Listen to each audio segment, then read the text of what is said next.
नमस्कार सभी को।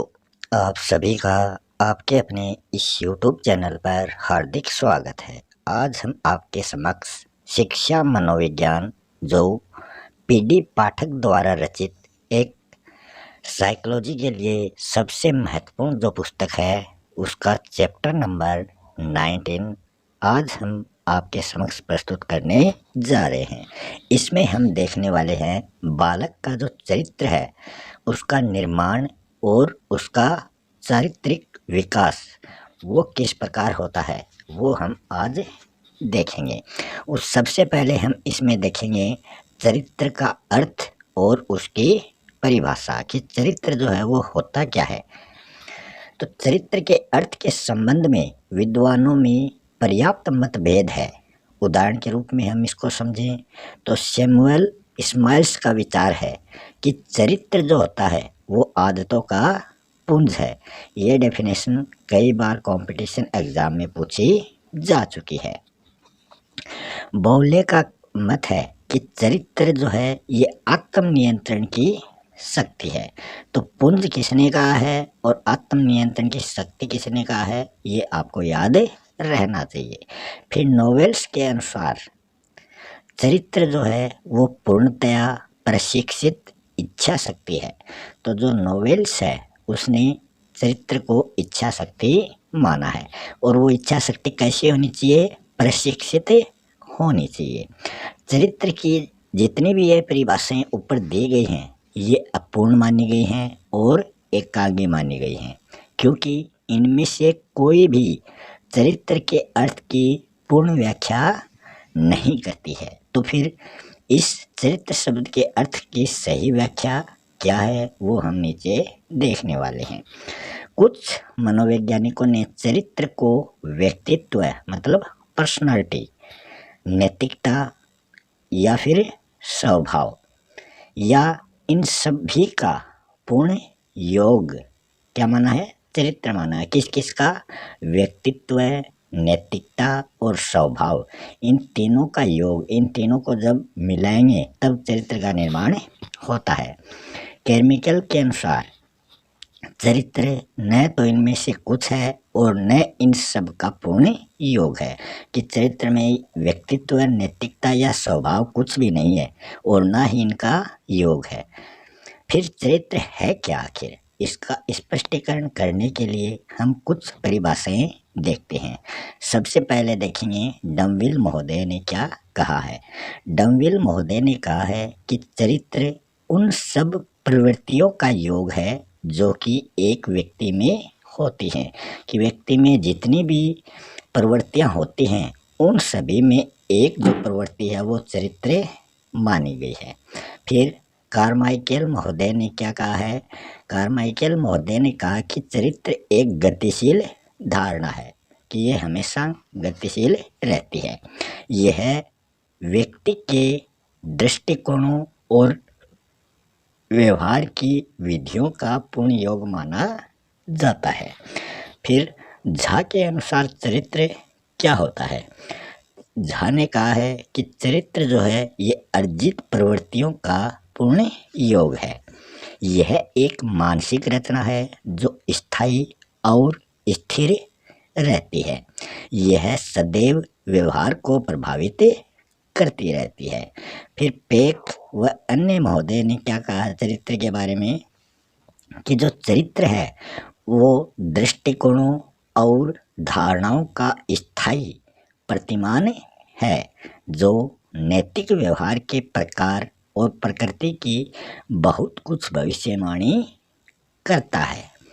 फिर हम देखने वाले हैं अच्छे चरित्र की क्या क्या विशेषताएं होती हैं या फिर क्या क्या उसके लक्षण होते हैं। बोले एंड अदर्स इनके अनुसार नीचे हम चरित्र के लक्षण देखने वाले हैं। सबसे पहला है सेल्फ कंट्रोल मतलब आत्म नियंत्रण। आत्म होता है खुद पर। अच्छे चरित्र के व्यक्ति में आत्म नियंत्रण का गुण होता है। उसे अपने विचारों, व्यवहारों, इच्छाओं, भावनाओं आदि पर अधिकार होता है। वह कठोर परिस्थितियों में भी कभी विचलित नहीं होता है। वही क्या है? आत्म नियंत्रण है। फिर है विश्वसनीयता। अच्छे चरित्र के व्यक्ति में विश्वसनीयता का गुण होता है और प्रत्येक परिस्थिति में उसका विश्वास किया जा सकता है। इसका कारण यह है कि वह सदैव किसी आदर्श या सिद्धांत के अनुसार कार्य करता है। वह किसी सनक या क्षणिक विचार के कारण उससे विचलित नहीं होता है। इसके अतिरिक्त वह एक सी परिस्थितियों में एक सा ही व्यवहार करता रहता है। उसके व्यवहार को देखकर उसके परिणाम की भविष्यवाणी की जा सकती है। तो ये सभी क्या है? विश्वसनीयता। अगला जो चरित्र का लक्षण है वो है कार्य में दृढ़ता। अच्छे चरित्र के व्यक्ति का एक विशेष गुण होता है और वो है उसका कार्य के प्रति दृढ़ रहना। वह जिस कार्य को भी शुरू करता है उसे समाप्त वो अवश्य करता है। वो उसको अधूरा नहीं छोड़ता है। वह न तो इसे कभी अधूरा छोड़ेगा और न ही इसको स्थगित करता है। स्थगित मतलब आज का कार्य कल पर टाल देना। अगला लक्षण है कर्मनिष्ठता। अच्छे चरित्र के व्यक्ति में कर्मनिष्ठता का गुण होता है। वह प्रत्येक कार्य को पूर्ण परिश्रम से करता है। कार्य भले ही नीरस हो मतलब जिस कार्य को आप करें उसमें आपको किसी प्रकार का आनंद ना आए, वो नीरस होता है, पर वह उसे करने में किसी प्रकार की शिथिलता व्यक्त नहीं करता है। अगला है अंतःकरण की शुद्धता। अच्छे चरित्र के व्यक्ति का एक मुख्य लक्षण होता है अंतःकरण की शुद्धता।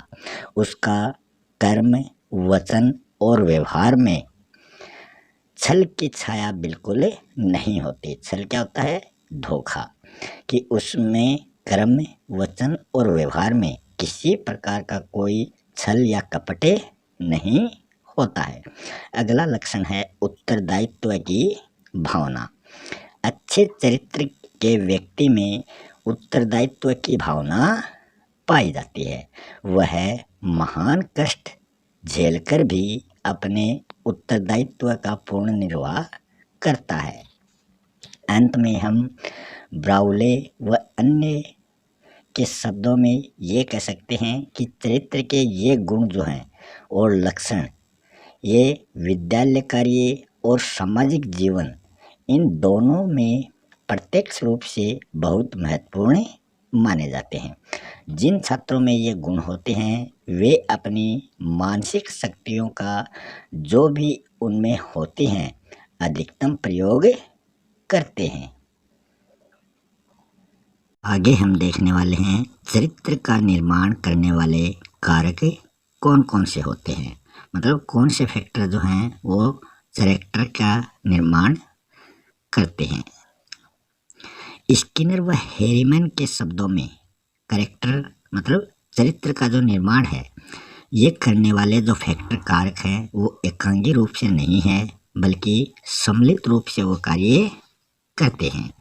सबसे पहले हम इसका पहला कारक देखें तो वो मूल प्रवृत्तियां इसका पहला कारक है। मूल प्रवृत्तियां जो है ये चरित्र निर्माण का मुख्य आधार मानी जाते हैं। जिस व्यक्ति में जो मूल प्रवृत्तियां शक्तिशाली होती हैं उन्हीं के अनुरूप उस व्यक्ति में उसके गुण पाए जाते हैं।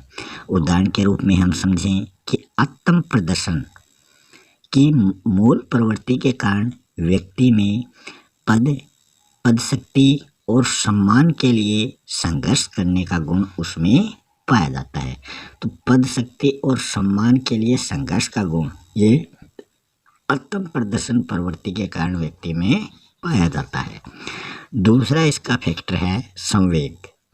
मूल प्रवृत्तियों का संवेगों से घनिष्ठ संबंध होता है।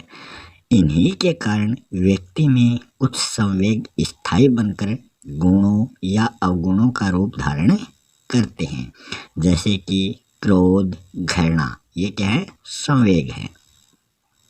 आगे हम इसका तीसरा फैक्टर देखें, वो है अर्जित प्रवृत्तियाँ। व्यक्ति जिस प्रकार की संगति या वातावरण में रहता है वैसी ही मानसिक प्रवृत्ति वो अर्जित करता है। यही कारण है कि कुछ व्यक्तियों में अच्छी और कुछ में बुरी प्रवृत्तियाँ पाई जाती हैं। इन प्रवृत्तियों के अनुसार ही व्यक्ति के चरित्र का निर्माण होता है। अगला फैक्टर है आदतें। व्यक्ति अपनी आदतों के अनुसार कार्य और व्यवहार करता है। उसकी आदतों को देखकर उसके चरित्र के गुण दोषों का अनुमान लगाया जा सकता है कि जिस प्रकार उसकी आदत है उसके अनुसार हम ऐसे देख लेते हैं कि वो अच्छा है या बुरा है। इसलिए चरित्र को आदतों का पुंज कहा गया है। अगला फैक्टर है स्थायी भाव। चरित्र का निर्माण करने के लिए स्थायी भावों को कच्चा माल माना जाता है। जिस प्रकार सबसे पहले कच्चा माल होता है और उस कच्चे माल के आधार पर ही उपयोगी वस्तुएं बनाई जाती हैं, तो ये स्थायी भाव को चरित्र का कच्चा माल कहा गया है। चरित्र जो है ये स्थायी भावों के योग के अलावा और कुछ भी नहीं है। स्थायी भाव जितने अधिक होते हैं उतना ही अधिक अच्छा व्यक्ति का चरित्र होता है। इसलिए रेक्स एंड नाइट महोदय ने लिखा है कि चरित्र का जो आधार है वो स्थायी भावों का निर्माण और संगठन है। अगला फैक्टर है आत्मसम्मान। चरित्र के वास्तविक निर्माण के लिए आत्मसम्मान के स्थायी भाव का होना सबसे अधिक जरूरी है। मैकडूगल महोदय के अनुसार स्थायी भाव में आत्म प्रदर्शन और अधीनता की प्रवृत्तियों का उचित सामंजस्य पाया जाता है, मतलब उसमें उचित सामंजस्य होना चाहिए। डमविल महोदय का मत है कि इस स्थायी भाव का संबंध जो है वो स्वयं के विचार से माना जाता है। यह व्यक्ति में तभी उत्पन्न होता है जब उसके सब स्थायी भावों का सर्वोच्च स्तर पर एकीकरण होता है। व्यक्ति के चरित्र की श्रेष्ठता और निकृष्टता का जो आधार है वो यही माना जाता है।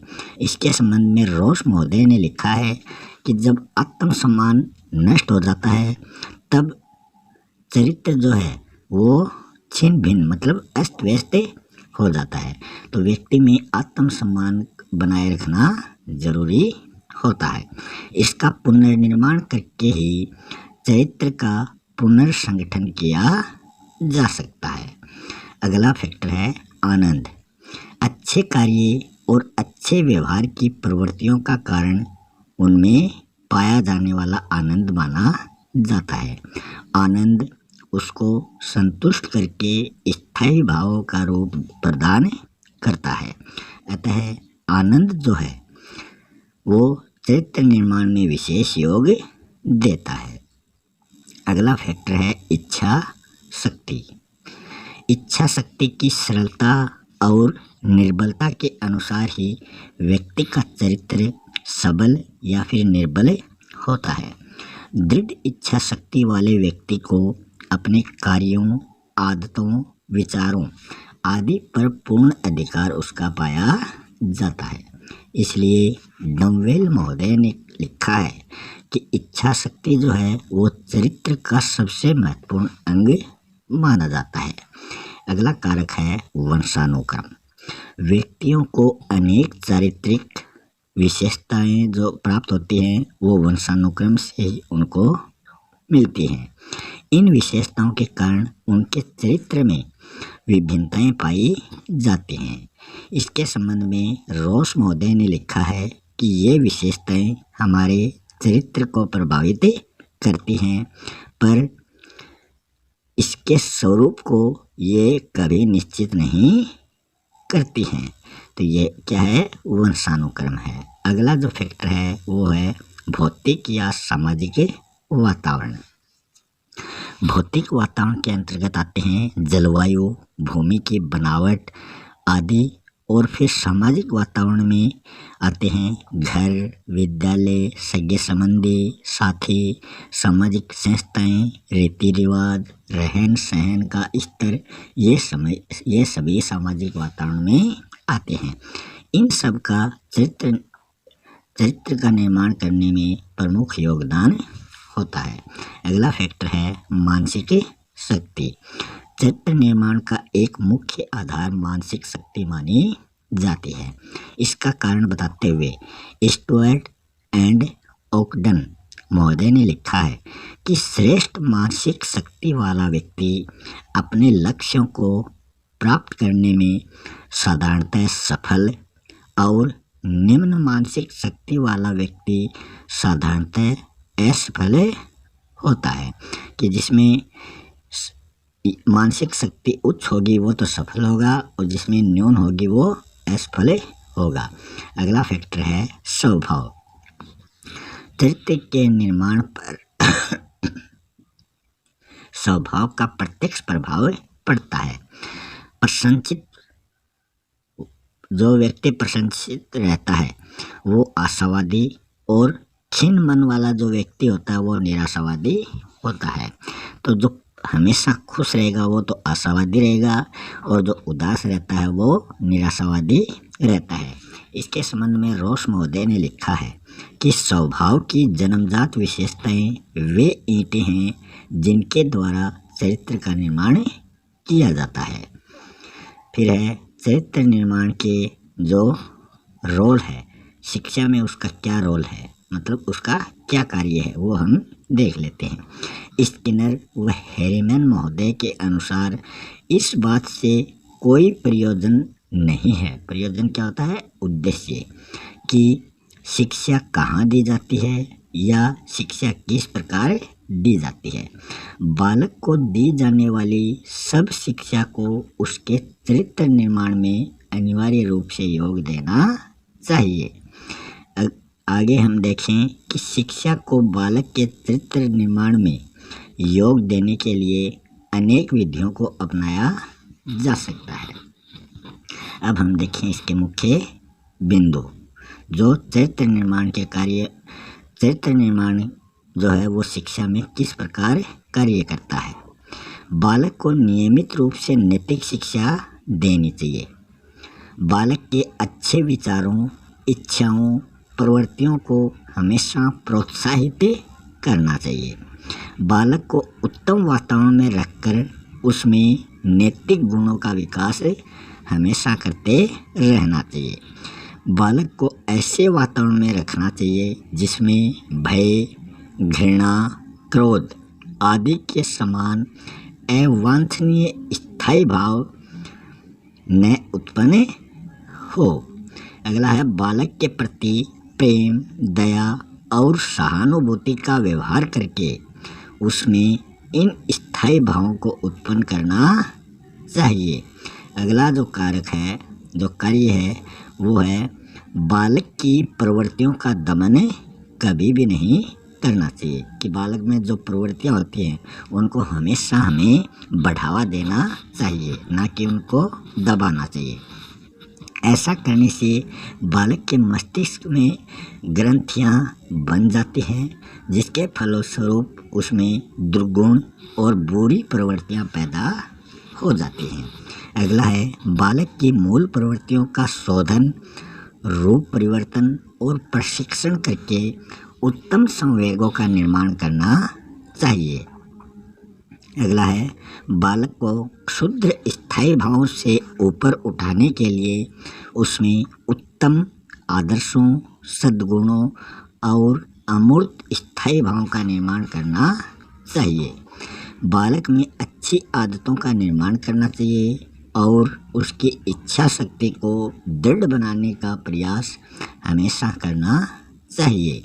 अगला है बालक के चरित्र का विकास करने के लिए उसके व्यक्तित्व के सब अंगों का उसमें विकास करना चाहिए।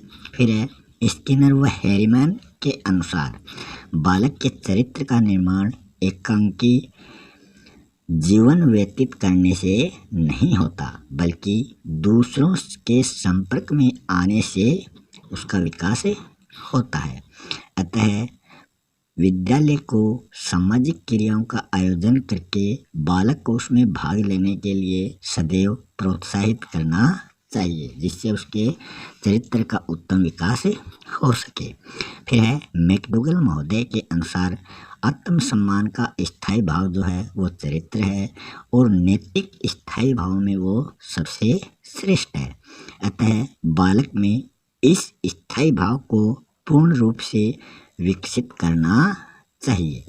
फिर है वैलेंटाइन महोदय का कथन है कि मनुष्य कुछ स्थायी भावों का जितना अधिक संगठन करता है, उतना ही अधिक वह अपने चरित्र की अभिव्यक्ति करता है।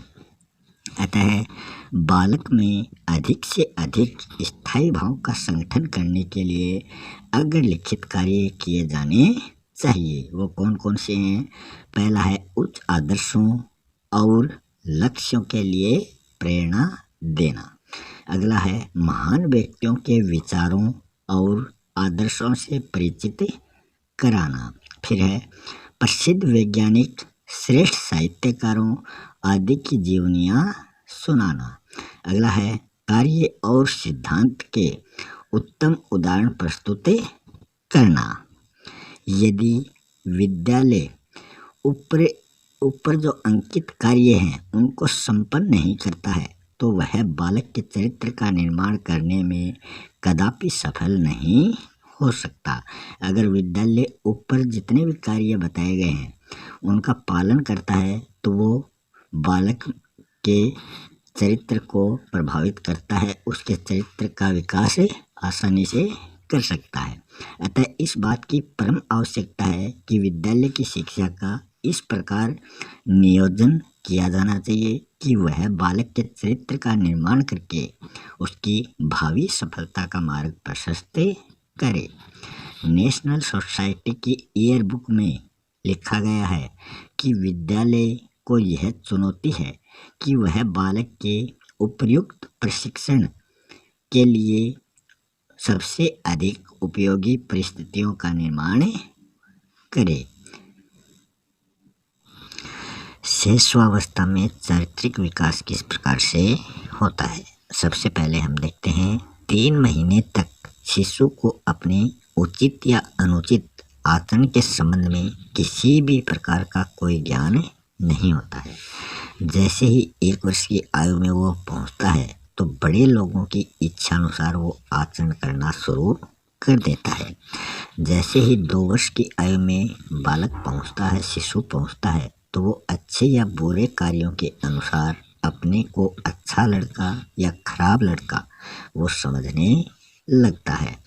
2 वर्ष की आयु में ही वह बालक जो है, वह शिशु जो है वो स्वार्थी होता है और अपने खिलौनों में किसी भी बच्चे को वो साझेदार नहीं बनाता है। जैसे ही 3 वर्ष की आयु में शिशु पहुंचता है, तब वो क्या होता है, एक अनैतिक प्राणी वो माना जाता है। पर वह यह समझने लगता है कि उसे बड़ों के जो आदेश हैं उनके अनुसार किस प्रकार कार्य करना है, क्योंकि ऐसा करने से उसका हित उसे दिखाई देता है। अगला बिंदु है 4 वर्ष की आयु में वह अच्छे और बुरे कार्यों में अंतर समझने लग जाता है, इसलिए वह अपने टूटे हुए खिलौनों को या तो छिपा देता है या फिर उन खिलौनों को तोड़ने का दोष जो है वो किसी अन्य पर आरोपित कर देता है। जैसे ही शिशु 5 वर्ष की अवस्था में पहुंचता है, तो वो अपने माता पिता की इच्छाओं के अनुसार कार्य करने लगता है और उनके मूल्यों को बिना समझे हुए स्वीकार करने लगता है। इसके संबंध में क्रो एंड क्रो महोदय ने लिखा है कि जैसे जैसे शिशु जो होता है वो बड़ा होता जाता है, वैसे वैसे ही उसमें अच्छाई और बुराई, आत्मपालन और आज्ञा उल्लंघन एवं ईमानदारी और बेईमानी उसके मौखिक शब्दकोश के अंग वो बन जाते हैं। फिर हम देखते हैं बाल्यावस्था में चारित्रिक विकास किस प्रकार होता है। बाल्यावस्था 5 या 6 वर्ष से शुरू होती है और ये 11 या 12 वर्ष तक होती है। तो इसमें 0 से लेकर 5 तक शिशुअवस्था पाई जाती है। इसमें पहला बिंदु है कि किसी समूह का सदस्य बनने के कारण बालक का दूसरे बालकों से संपर्क स्थापित हो जाता है। किस अवस्था में? बाल्यावस्था में, जिसके फलस्वरूप उसके आचरण में बदलाव होने शुरू हो जाते हैं। अगला बिंदु है बालक विभिन्न परिस्थितियों में उचित और अनुचित में अंतर करना वो सीख जाता है। फिर है बालक न्याय और ईमानदारी के प्रति प्रबल भावनाएं प्रकट करने लगता है। अगला बिंदु है बालक परिवार के एक विशेष सदस्य और विद्यालय के एक विशेष शिक्षक की आज्ञा का अधिक तत्परता से वो पालन करता है। अगला बिंदु है बालक घर में स्वार्थपूर्ण और अनुचित होने पर विद्यालय में निस्वार्थ और उचित व्यवहार वो करने लगता है। अगला बिंदु है बालक कम से कम मुख्य रूप से चोरी करने, झूठ बोलने और धोखा देने, बच्चों या छोटे पशुओं को कष्ट पहुंचाने और शेखी मारने की वो निंदा करने लगता है। अगला बिंदु है बालक झूठ बोलना कम कर देता है। माता पिता से अधिक धन वो प्राप्त करने के लिए उनके कार्य करता है और अपने से संबंधित महत्वपूर्ण परिस्थितियों में सत्य बोलने का वो प्रयास करता है। अगला बिंदु है कोलेस्निक महोदय ने कहा है कि बालक कुछ सिद्धांतों को समझने, स्वीकार करने और प्रयोग करने लगता है। वह इन सिद्धांतों पर आधारित अपने व्यवहार के प्रभाव पर विचार करने लगता है। स्ट्रिंग महोदय ने लिखा है कि 5 वर्ष, 6 वर्ष, 7 वर्ष और 8 वर्ष के बालकों में विवेक, न्याय, ईमानदारी और मूल्यों की भावनाओं का विकास होने लगता है। फिर हम संक्षेप में देखें कि क्रो एंड क्रो ने बाल्यावस्था में चारित्रिक विकास के बारे में क्या कहा है कि बाल्यावस्था में बालकों में नैतिकता की सामान्य धारणाओं या फिर नैतिक सिद्धांतों के कुछ ज्ञान का विकास उसमें हो जाता है। फिर हम देखने वाले हैं किशोरावस्था में बालक का जो चारित्रिक विकास है वो किस प्रकार होता है। किशोर जो होता है वो एक आदर्श व्यक्ति की कल्पना करके उसके समान बनने का वो प्रयास करता है। तो वो क्या करता है, किसी महान व्यक्ति के गुणों को ग्रहण करता है और उसी के समक्ष वो बनने का प्रयास करता है। अगला बिंदु है किशोर अपने समूह, परिवार और पड़ोस के व्यक्तियों से सामंजस्य करने में कठिनाई का अनुभव करता है। अगला बिंदु है किशोर अपने व्यवहार को निर्देशित करने के लिए व्यक्तिगत, सामाजिक, नैतिक और आध्यात्मिक मूल्यों का निर्माण करता है। अगला बिंदु है किशोर दूसरे व्यक्तियों से वार्तालाप करके अपने विचारों, मूल्यों, विश्वासों, धारणाओं और दृष्टिकोणों की तुलना करता है। अगला बिंदु है किशोर धर्म की संकीर्णता को त्याग करके सहिष्णुता और मानव धर्म का समर्थन करने लगता है। अगला है मेडिनस एंड जॉनसन महोदय के अनुसार ही किशोर अपनी संस्कृति के व्यवहार के जो प्रतिमान हैं उनका अनुसरण करता है, पर उसके आधारभूत मूल्यों को वो कभी भी स्वीकार नहीं करता है।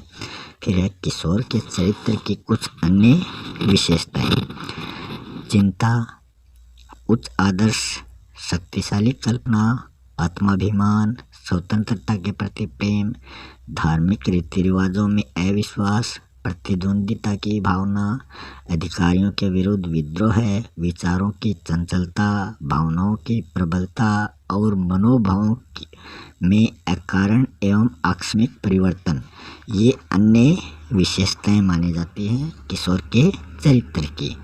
फिर हम आगे देखें संक्षेप में पेक एंड हेस्ट महोदय ने कहा है कि प्रौढ़ावस्था में प्रवेश करने के समय तक किशोर स्थायी, नैतिक सिद्धांतों का निर्माण कर लेता है, जिसके आधार पर वह अपने स्वयं के कार्यों का मूल्यांकन और निर्देशन करता है।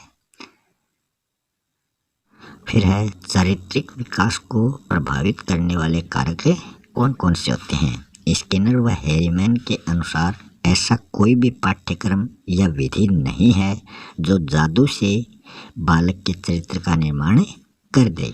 इसके विपरीत परिवार, धार्मिक संस्थाएं, खेल के मैदान या फिर विद्यालय में प्राप्त किया जाने वाला प्रत्येक अनुभव चारित्रिक विकास का अवसर प्रदान करता है। फिर हम देखें इसके कौन कौन से कारक हैं। तो सबसे पहला कारक है वंशानुक्रम। बालक के चारित्रिक विकास का मूल आधार वंशानुक्रम को माना जाता है।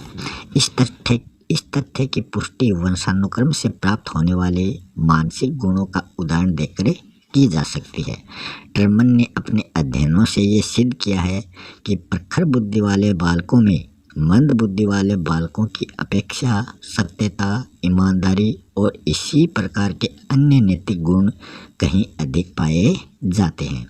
इससे कार्मिकेल्स महोदय ने ये निष्कर्ष निकाला है कि श्रेष्ठ बुद्धि वाले बालक जो होते हैं वो निम्न बुद्धि वाले बालकों की अपेक्षा उत्तम चरित्र का निर्माण करने के लिए अधिक अच्छी परिस्थिति में होते हैं। दूसरा कारक है माता पिता का दृष्टिकोण। बालक के चरित्र का विकास बहुत कुछ सीमा तक उसके माता पिता के दृष्टिकोणों पर ही निर्भर रहता है। यदि माता पिता उसका तिरस्कार करते हैं या उसके प्रति उदासीन रहते हैं तो बालक के चरित्र का विकास उचित या अनुचित किसी भी दिशा में हो सकता है। पर यदि वे उस बालक के प्रति स्नेहपूर्ण व्यवहार करते हैं, उसकी आवश्यकताओं को समय पर पूरा करते हैं और सतर्कतापूर्वक उसकी देखभाल करते हैं तो उस बालक के चरित्र में श्रेष्ठ गुणों का प्रादुर्भाव होता है। अगला कारक है परिवार के सदस्य। बालक के चारित्रिक विकास में उसके परिवार के सदस्यों का भी सबसे प्रमुख स्थान माना जाता है। यदि उसके परिवार के सदस्यों में पारस्परिक कटुता, ईर्ष्या और वैमनस्य के संबंध पाए जाते हैं तो बालक में भी अनिवार्य रूप से ऐसे दुर्गुणों की उत्पत्ति हो जाती है। और इसके विपरीत यदि उसके परिवार के सदस्यों में शांति, सहयोग, ईमानदारी का जीवन व्यतीत करने वाले गुण होते हैं तो बालक में भी साधारणतः ये गुण दृष्टिगत होते हैं। अगला बिंदु है परिवार की आर्थिक स्थिति। परिवार की आर्थिक स्थिति बालक के चारित्रिक विकास को निश्चित रूप से प्रभावित करती है, पर यह आवश्यक नहीं है कि धनी परिवार के सभी बालक सच्चरित्र होते हैं और निर्धन परिवार के सभी बालक दुष्चरित्र होते हैं। इसका स्पष्टीकरण करते हुए कार्मिकेल महोदय ने लिखा है कि यदि बालक पर उसके अभिभावकों का निरीक्षण ठीक है और यदि उसके साथी ठीक प्रकार के हैं तो उस पर परिवार की आर्थिक स्थिति का प्रभाव बहुत ही कम पड़ता है। अगला बिंदु है परिवार का वातावरण। परिवार के वातावरण का बालक के चारित्रिक विकास से घनिष्ठ संबंध पाया जाता है। यदि परिवार में कोई न कोई निरंतर रोगग्रस्त रहता है और यदि उसमें स्वच्छता को अनावश्यक कार्य मान लिया है, यदि उसमें रहने का स्थान कम है और यदि उसमें निवास की उत्तम दशाएं नहीं हैं तो बालक का चारित्रिक विकास जो है वो मंद और विकृत हो जाता है। इसलिए परिवार को बालक के चारित्रिक विकास के लिए सबसे महत्वपूर्ण मानते हुए कार्मिकेल महोदय ने लिखा है कि चरित्र को प्रभावित करने वाले वातावरण संबंधी कारकों की सूची में परिवार को प्रथम और सबसे अधिक महत्वपूर्ण स्थान दिया जाना चाहिए। अगला कारक है विद्यालय। विद्यालय का बालक के चरित्र का निर्माण और विकास करने का एक असाधारण स्थल माना जाता है। इसका कारण यह है कि बालक वहाँ प्रतिदिन 5-6 घंटे बिताता है और कई प्रकार के बालकों से वो संपर्क स्थापित करता है। वहाँ विद्यालय में वो विभिन्न कार्यक्रमों एवं सामूहिक क्रियाओं में भी भाग लेता है, जिसके फलस्वरूप उसमें वांछनीय या अवांछनीय दृष्टिकोणों का निर्माण होता है और उन्हीं के अनुरूप वह अपने चरित्र का स्वरूप जो है वो निर्धारित करता है। विद्यालय के इसी अपूर्व महत्व के कारण स्किनर व हैरीमैन ने लिखा है कि चारित्रिक विकास के संबंधित एक सबसे महत्वपूर्ण संस्था जो है वो विद्यालय है। परिवार के अलावा और किसी भी संस्था का बालक के जीवन में इतना महत्वपूर्ण स्थान नहीं है जितना कि विद्यालय का है। अगला कारक है शिक्षक। बालक के चारित्रिक विकास को उचित दिशा प्रदान करने में शिक्षक के महत्व को सामान्य रूप से सभी व्यक्तियों द्वारा स्वीकार किया गया है। इसका कारण यह है कि बालक बहुधा किसी न किसी शिक्षक को अपना आदर्श मान लेता है और वो उस शिक्षक का अनुकरण करने लगता है। अतः यदि शिक्षक उत्तम गुणों, उत्तम आदर्शों और उत्तम योग्यताओं वाला व्यक्ति है तो बालक बहुत कुछ उसी का प्रतिरूप मॉडल हो जाता है। अगला कारक है साथी व समूह। घर पर प्रारंभिक जीवन बिताने के बाद बालक पर अपने साथियों का प्रभाव भी बहुत ही कम पड़ता है। जैसे ही वह शिक्षा प्राप्त करने के लिए किसी विद्यालय में प्रवेश करता है तो वैसे ही यह प्रभाव उसका शुरू हो जाता है और ये निरंतर बना रहता है। कभी कभी उस पर अपने समूह और खेल के साथियों का इतना दूषित प्रभाव पड़ता है कि वह अपने माता पिता की इच्छाओं के विरुद्ध आचरण करने लगता है। ऐसी दशा में उसका चारित्रिक विकास जो है वो वांछनीय दिशा में नहीं हो पाता। अगला बिंदु है धार्मिक शिक्षा। धार्मिक शिक्षा प्राप्त करने वाले और धार्मिक संस्थाओं में अध्ययन करने वाले बालकों का चरित्र जो है वो सामान्य विद्यालयों में शिक्षा ग्रहण करने वाले बालकों से श्रेष्ठ माना जाता है। इसके संबंध में क्रो एंड क्रो महोदय ने लिखा है कि धार्मिक विद्यालयों में शिक्षा प्राप्त करने वाला बालक सामान्य विद्यालयों में अध्ययन करने वाले बालक की अपेक्षा ईमानदारी और इसी प्रकार के अन्य गुणों के अधिक उत्तम प्रमाण वो देता है। अगला बिंदु है अन्य कारक। बालक के चारित्रिक विकास को प्रभावित करने वाले अन्य कारक माने जाते हैं रेडियो, टीवी, चलचित्र, मनोरंजन के साधन, कहानियाँ, समाचार पत्र, स्काउटिंग और संस्कृति। इन सभी के संबंध में क्रो एंड क्रो ने लिखा है कि यदि चरित्र को प्रभावित करने वाले अन्य कारक जो हैं वो दोष रहित हैं तो क्या होगा, तो ये कारक जो हैं ये बालक के दृष्टिकोणों के स्वस्थ विकास के लिए भारी खतरे के कारण नहीं है। फिर हम उपसंहार में इस अध्याय का निष्कर्ष देख लेते हैं। बालक के चारित्रिक विकास को प्रभावित करने वाले जिन कारकों का हमने अवलोकन किया है उनका संबंध वंशानुक्रम और वातावरण दोनों से माना जाता है।